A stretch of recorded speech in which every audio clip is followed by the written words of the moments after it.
On her birthday, my 10-year-old daughter woke up in an empty house.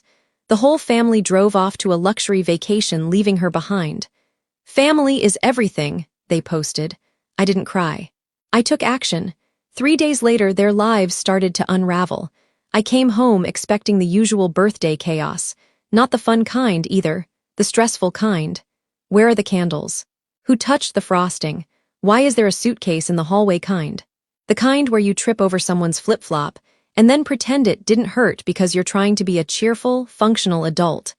Instead, I walked into nothing.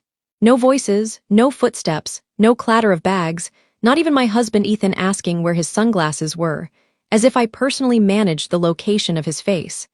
Just silence. At first, I stood there longer than I want to admit, like maybe the house was buffering, like if I waited a second, the sound would load in. It didn't. My eyes flicked automatically to the little signs of life I always noticed without meaning to. The spot where shoes usually piled up like a small, disrespectful mountain. The hallway hook where my mother-in-law Linda insisted we hang coats properly, while she herself hung them wherever gravity allowed. The counter where someone always left a mug and called it rinsing. Empty, empty. And I did have this moment, this stupid sharp moment where my brain went, "Oh, okay." They left without me. All of them, including my daughter, Sophie. It didn't even make sense. That's the part that makes it so horrifying. Your brain doesn't start with logic in a moment like that. It starts with fear and then tries to build a house around it. I walked farther in slowly like I was trespassing in my own home. I called out, "Hello," and it sounded too loud, like my voice didn't belong there. I moved down the hall, glancing at the coat hooks again, as if coats might have magically reappeared out of guilt. Nothing. I scanned the living room.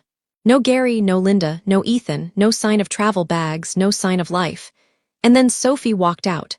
The birthday girl, she was already awake. Hair rumpled, pajamas twisted, and her face was wrong. Not in a dramatic movie-crying way. In a quiet way. In that stiff way kids get when they're trying so hard to keep it together that the effort shows on their skin. Her eyes were shiny. Her mouth was tight. Her hands were clenched around her phone like it was the only solid thing in the room. She was holding back tears. "Sophie," I said, and my voice came out too carefully. "Hey, what's going on?" She didn't answer right away. She just stood there very still, like if she moved she might fall apart. Then I tried again, because that's what mothers do when their insides are quietly turning to ice. "Where is everyone?" Sophie's throat bobbed. She blinked hard like she was trying to push the tears back up into her brain. And then she said small and flat, "They left." I stared at her. It's weird how your body reacts to certain sentences. My chest tightened like I'd been braced for impact without knowing it. "What do you mean they left?" I asked. "Sophie, what are you talking about?" She swallowed again. "I came out," she said, and her voice shook even though she was trying to keep it steady. "And nobody was here. I didn't know where anyone was. I didn't know if she cut herself off," and breathed in sharp. "I didn't know what was happening." I took a step closer. "Okay," I said, because I needed a word that wasn't panic. "Okay. How do you know they left?" Sophie looked down at her phone, her fingers tightened around it. "Because I checked," she whispered. I looked at my phone and I saw something. Then she held it out to me, and there it was. A bright photo. Too bright, too cheerful, too clean. My husband Ethan front and center. My in-laws, Linda and Gary, beaming like this was a postcard they'd been waiting their whole lives to send. Ashley, Ethan's sister, squeezed in beside them. And then the kids, Kayla, Ethan's older daughter, and Ashley's two, Zoe and Carter, lined up like this was some perfect little family trip. Everyone crammed into the frame, like a happy commercial for togetherness. Sunlight on their faces, wind in their hair, a slice of beach behind them so clear and blue it looked like a screensaver, and across it, bold like a joke that wanted applause. Family is everything. For a second, I couldn't speak because my brain was trying to fit two realities together. My daughter standing in front of me, 10 years old, trying not to cry on her birthday, and my so-called family smiling at the beach and posting about togetherness like it was a personality trait. I felt Sophie's eyes on me, waiting for me to explain it, like I could translate cruelty into something that wouldn't hurt. I couldn't. My phone was already in my hand before I even realized I'd grabbed it. I started calling Ethan first. Straight to voicemail. Linda next. No answer. Gary, no answer. Ashley ringing, ringing. My fingers trembled once, and I hated that. Not because I was afraid, because I could feel the familiar shape of this dynamic trying to settle back onto my shoulders like a coat I never asked for.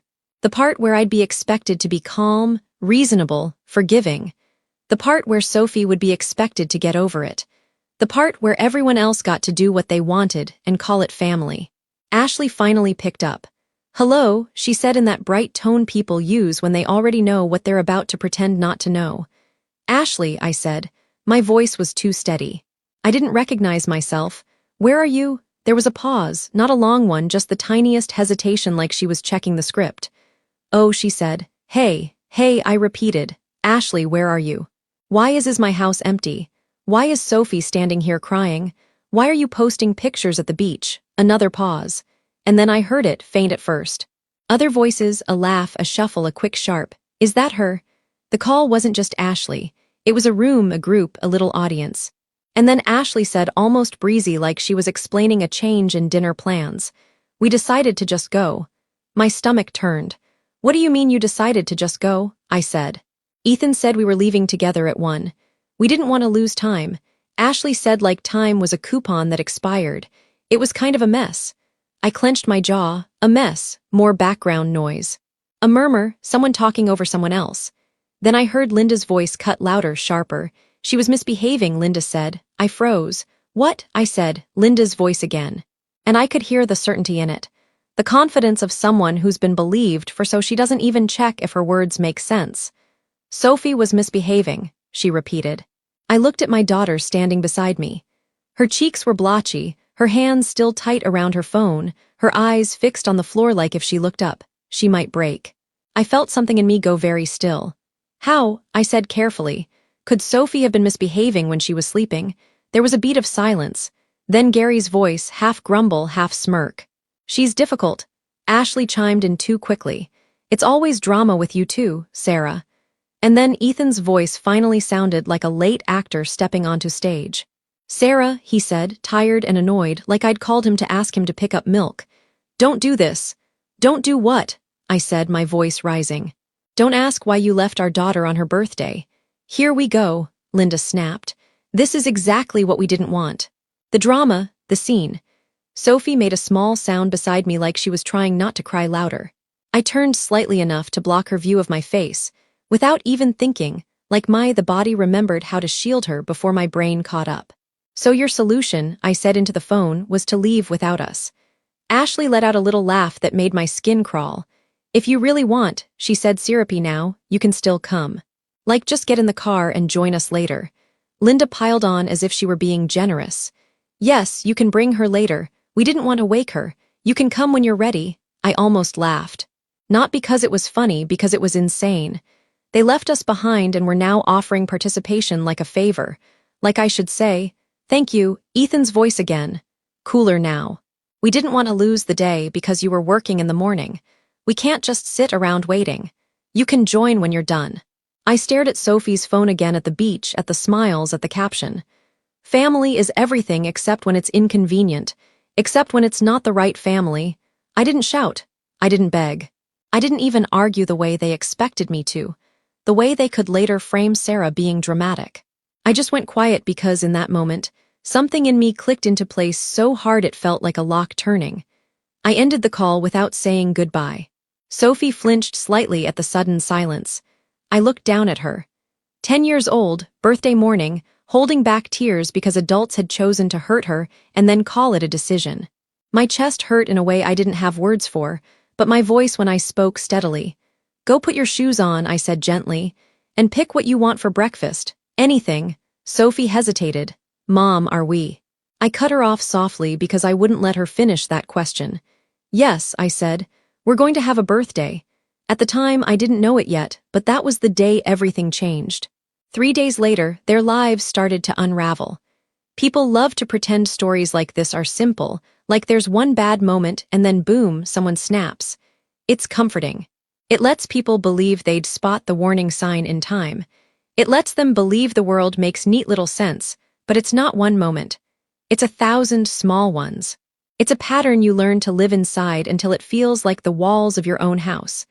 I met Ethan when his daughter Kayla was 2. She was tiny then, all soft curls and sticky fingers. Ethan had that brand new single dad charms down to a science. Tired eyes, warm smile, I'm doing my best. He talked about co-parenting like it was a badge of honor. He and Natalie were separated. They had Kayla 50-50, and on paper it sounded healthy, modern, responsible. And I'm not going to lie, watching him with Kayla made me fall for him faster. He was patient. He got down on her level. He listened to her like she mattered. He packed snacks. He remembered her favorite color. He did those little dad things that make you think, okay, this is a man who shows up. When he introduced me to Linda and Gary, I thought I'd lucked out. They were attentive. They fussed over Kayla constantly. Does she need her water? Is she cold? Do you want the blue cup, sweetheart? And I remember thinking so clearly it almost hurts now. If they love Kayla this much, then when Ethan and I have our child will be so loved. It felt like a good sign. We fell in love. We got married. We had Sophie. And I waited for that love to expand. It didn't. It did something else. It narrowed. It stayed pointed in one direction like a spotlight that refused to move. Kayla got older. She's 4 years older than Sophie. And the favoritism didn't fade. It sharpened. Linda and Gary treated Kayla like royalty. I mean it literally. Whatever Kayla wanted, Kayla got. A special dessert, a new outfit, a just because gift. Front seat privileges, the biggest slice, the loudest praise. Kayla was the golden child, the treasured one, the one everyone performed for. And Sophie was tolerated. It started small enough that you could almost pretend it wasn't happening. Linda would show up with something for Kayla, an iced coffee for herself, a glossy little bag for Kayla, and then pat her purse like she just remembered a chore. Oh, shoot. I forgot Sophie, she'd say, smiling like it was cute. Or she'd make it up by handing Sophie something random she clearly grabbed at the last second. A keychain from a gas station, a half-melted chocolate bar from her coat pocket, 2 big shirts with a slogan Sophie didn't understand. Meanwhile, Kayla would get the thing she'd asked for, the exact thing in the right color with a bow. Gary was quieter about it, which somehow made it worse. He'd hold Kayla's drawing up like it belonged in a gallery. Look at that. That's talent. Then glance at Sophie's and give a slow little nod like a disappointed teacher. He'd say, I need work. And if I raised an eyebrow, if I asked questions, I got the same answer every time. Oh, Sarah, don't be so sensitive. Then it became words. She's not as bright as Kayla. She doesn't behave as well. She's dramatic. She's difficult. And the worst part is how casually they said it, like it was a fact, like they were describing the weather. Sophie heard it. Kids always hear it. I tried to buffer it. I tried to counter it with praise, with love, with extra attention. But you can't outlove a room full of adults determined to make a child feel smaller. And then there was me. Because I didn't just become Sophie's mom, I became Kayla's stepmom. Kayla was with us half the time, and I wanted to do it right. I wasn't trying to replace Natalie. I wasn't trying to be a mom. I just wanted to be a safe adult in the house, a person Kayla could trust. But Ethan and Linda and Gary made it very clear, without ever saying it directly, that I wasn't allowed to belong in that role. If I made a simple call, hey Kayla, it's bedtime, Linda would override me in front of her. Oh, she can stay up a little longer. If I tried to enforce a basic rule, shoes off in the house, Gary would laugh and say, relax. She's a kid. If Kayla spoke rudely and I corrected her gently, Ethan would step in and say, I've got it. Like my voice was an intrusion. And sometimes, they did it right in front of Kayla with that tone that sounds harmless until you realize what it teaches. You don't have to listen to your stepmother. She's not your parent. Technically true, emotionally poisonous because it wasn't about boundaries. It was about power. It was about keeping Kayla's loyalty pointed in one direction and kept me in my place. Meanwhile, Linda and Gary would take Kayla out. Just Kayla. Ice cream dates, shopping trips, little special days. And Sophie and I would be standing there like what background characters. Sometimes Sophie would ask very quietly, can I come? And Linda would smile like she was being kind while saying no. Oh honey, this is just for Kayla today. As if Sophie were a neighbor kid they'd accidentally made eye contact with, and the really sick thing. I tried anyway. I tried to keep the peace. I tried to build traditions. I tried to be pleasant. I tried to be easy because I thought if I didn't rock the boat, then maybe eventually they'd treat Sophie like she belonged. But boats like that don't want balance. They want someone in the water. Then came the move that changed everything in a quieter way. A few years ago, Ethan suggested Linda and Gary move in. It'll help. He said they can do child care. We have the spare room, just temporary. Temporary. The word people use when they don't want you to hear it permanently. We were working. We were busy. Money was tight in that we're fine, the way people say when they're not fine at all. And I didn't want the fight. I didn't want to be the villain who said no to family helping. So, I agreed. And once Linda and Gary moved in, the house stopped feeling like mine. They acted like the space belonged to them, like they were doing us a favor by existing inside it, like Sophie and I were guests. The irony, if you want to call it that, was that the house was in my name. It came from my parents. The deed, the mortgage, the legal responsibility, mine. But Linda didn't care whose name was on paper. Linda cared who she could dominate in practice. And little by little, I became the person who paid the mortgage and then got corrected in her own kitchen. So when I stood there on Sophie's 10th birthday watching her hold back tears, because the adults in her life had decided she was disposable, it didn't feel like a new betrayal. It felt like the clearest one. I looked at my daughter and made a decision. This was the last time I would let them make she felt like she wasn't enough. I didn't have time to collapse. That sounds dramatic, but it's true. There are moments where you can fall apart later privately when no one needs you. And there are moments where you don't get that luxury because your kid is standing in front of you on her birthday trying not to cry. Sophie didn't need a broken mom. She needed a mother who moved. So I moved. I looked at my phone, then at Sophie, then at the too bright beach photo again, and something in me snapped. Not into rage, but into action. Okay, I said like I was accepting a challenge. The plan changed. Sophie blinked at me. Are we not going? No, I said, and I made sure my voice was firm, not bitter, not shaky. Firm. We're not chasing people who don't want us there. Her mouth trembled. But it's my birthday. I know. I crouched in front of her so she had to look at me. And you are not going to remember your 10th birthday as the day you got left behind. Got it. She nodded, but her eyes were still wet. So, I stood up and started calling everyone I could think of with the kind of energy that probably scares telemarketers. First, my friends, not the let's plan something next month friends. If I call you at 10 o'clock in the morning and say I need you, you show up as friends. Can you come over today? I asked. Like today. There was a pause on the line. Then what happened? I told them fast. The abandoned birthday, the beach post, the phone call, the reaction was immediate. Oh, HLL, no, I'm coming. What do you need? Then my parents. I called mom and dad and I didn't even get through the hello before my voice cracked. And that was the only time I let it. I told them what happened. I told them Sophie was crushed. I told them I needed help. Mom's voice went dangerously quiet in that way only mothers can do when they're about to become a weather event. We're leaving now, she said. Mom, it's 2 hours. We're leaving now, she repeated. And Dad just said calm as stone. We'll be there soon. I didn't ask twice. Then I went into full rebellion mode. Not cozy, let's make the best of it. The furious determined you don't get to ruin her mode. I pulled out decorations we'd already bought for the trip. I ordered a cake like my life depended on it.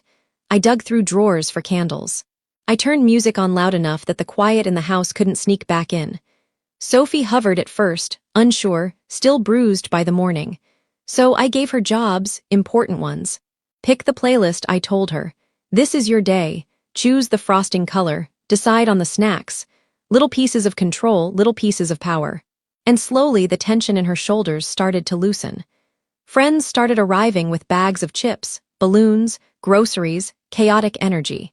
One of them brought flowers like we were attending a funeral for Ethan's common sense. Another brought a ridiculous birthday crown and plopped it on Sophie's head like it was a coronation. Birthday girl, she said, you run this place. Sophie laughed, small at first then bigger, like she surprised herself. When Mom and Dad arrived, it felt like reinforcements. Not just emotionally, physically. The house filled up with people who were there on purpose, people who looked at Sophie like she mattered. Mom hugged Sophie so tight Sophie squeaked. Dad lifted her off the ground like I was still 5 and said, Happy birthday, kiddo, like it was a promise. We took pictures, real ones, not performative. Family is everything. Ones where Sophie's smile reached her eyes again. And yes, somebody posted, not because we needed likes, but because I wanted a marker in the world that said, "We were here. We didn't disappear. We didn't get erased." By the time the candles were blown out, Sophie's cheeks were flushed from laughing, not crying. She leaned into me on the couch afterward, full of cake and sugar and relief. "Best birthday," she whispered, and I felt my throat tighten again. Not with sadness, with something sharper, because I knew what it had taken just to get her there. When Sophie finally went to bed that night, happy and exhausted, I sat at the kitchen table with my phone in my hand. The house was quiet again, but it wasn't the same quiet as the morning. This quiet felt like control. I stared at the screen for a long moment. Then I called Miss Reynolds, a divorce lawyer, and I set up an appointment. They came back 3 days later. I knew exactly when, because I was supposed to be there with them. 3 days of beach photos and smug captions, 3 days of acting like Sophie's tears didn't exist. Mom and Dad stayed, not as guests, as support, as a boundary with a pulse. Sophie was not in the house when they returned. I'd arranged that. A friend picked her up for a play date, because my daughter had already had enough adult ugliness for one birthday. She didn't need front row seats for what came next. By the time the car pulled into the driveway, I was calm. Now I'm okay and calm. The kind of calm you get when you've already decided the outcome and now you're just waiting for the scene to catch up. Mr. Lopez was there too. My divorce lawyer's process server, quiet and professional, folder in hand. The door opened, and Ethan, Linda, and Gary walked in. Kayla wasn't with them. I assumed Natalie had her. They looked happy, sun-kissed, relaxed, like the last 3 days had been a vacation in every sense, including the part where they'd left their problems behind. Ethan stepped in first, still half smiling, like he expected Sophie to come running out and pretend nothing happened. Linda followed, already scanning the room like she was checking for dust she could criticize. Gary came in last, carrying a bag like he owned the place. Then they saw Mom and Dad. Ethan's smile flickered. Linda's eyebrows shot up. Gary frowned. And then Ethan's eyes landed on Mr. Lopez. "What's this?" Ethan said, the smile now fully gone. Mr. Lopez didn't answer him directly. He just stepped forward and did his job. He handed Ethan a set of papers, divorce papers. Then he turned and handed Linda and Gary a separate packet, a 30-day notice to vacate.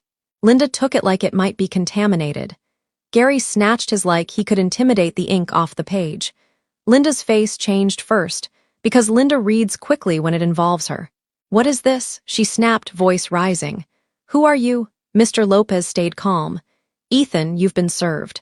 Then, without changing his tone, and Linda, "Gary, this is a 30-day notice to vacate." Linda's mouth opened, closed, opened again.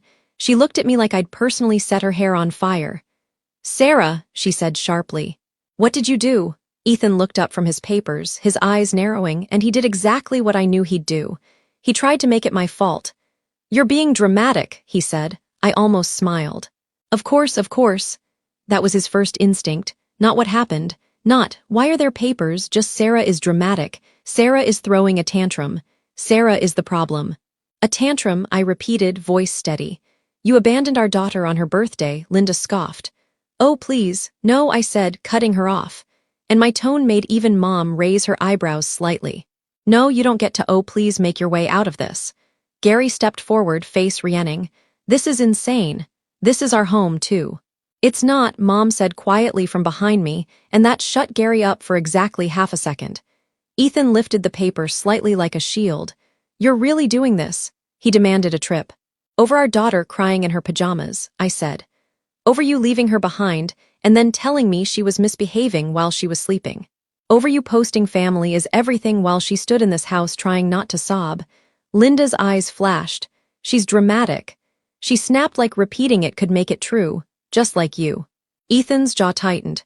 "You're making a scene," he said, and then he added the part that always made my skin crawl. "You're embarrassing yourself." I looked at him, and something in me felt almost relieved because there it was, clear, clean, no confusion left. "You need to leave," I said. Ethan blinked like he hadn't expected that line to be said out loud. "This is my house, too," he snapped automatically.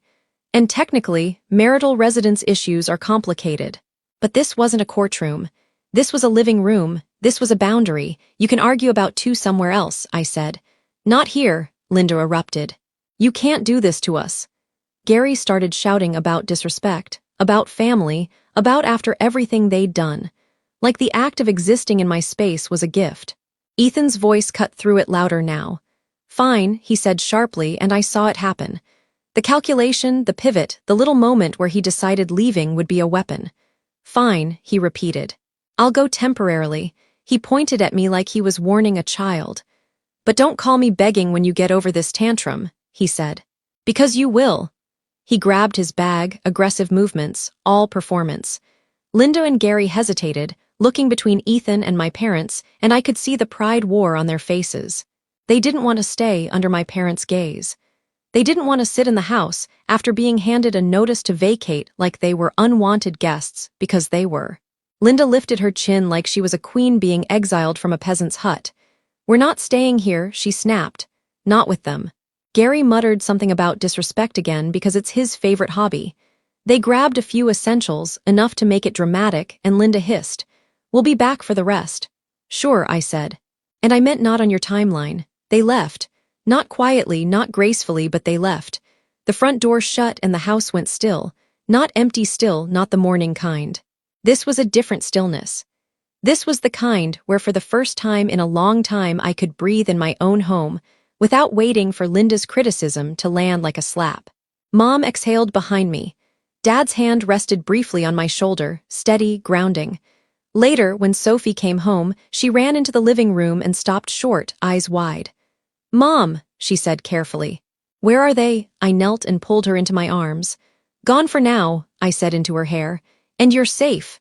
And for the first time since that beach post, I believed it. 6 months later, the house feels like mine again. Not in a symbolic way, in a real way. I can put my keys down and they'll still be their way. In the no one is stomping around my kitchen acting like I'm the help way. The divorce is done. The constant nagging is gone. The constant correction. The constant pressure to be smaller so everyone else can feel bigger. And financially, it's not magic, but it's better. Because here's the truth. I was paying that mortgage either way. What I wasn't doing anymore was carrying a house full of adults who treated me like an inconvenience. While enjoying the roof, my parents helped me keep over all our heads. Mom and Dad come over more now. They're retired. They have time. Sophie's different too. She laughs more. She walks through her own home like she belongs here. Like she isn't waiting to be compared to Kayla or Zoe or Carter or whoever the favorite is this week. Custody settled the way I didn't expect and still don't fully understand. Ethan has visitation.